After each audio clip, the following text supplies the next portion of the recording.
Asia cup की 41 साल तारीख के पहले मरतबा पाकिस्तान और भारत फाइनल में टकराएंगे। टूर्नामेंट में दोनों हरीफ टीमें 2 मरतबा आमने सामने आई, 2 मरतबा भारत को फतह मिली।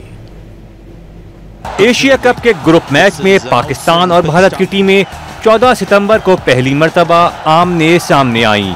पाकिस्तान ने पहले बैटिंग करते हुए 127 रन बनाए, जिसे भारतीय टीम ने 16वें ओवर में बआसानी हासिल कर लिया। भारत इस मैच में 7 विकेट से कामयाब रहा। सुपर 4 मरहले में पाकिस्तान और भारत की टीमें फिर मध्य मुकाबिल आईं, जहां भारत ने 6 विकेट से कामयाबी समेटी।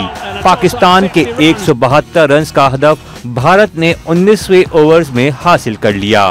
पाकिस्तान ने बांग्लादेश को 11 रन से शिकस्त देकर एशिया कप के फाइनल के लिए क्वालिफाई किया है।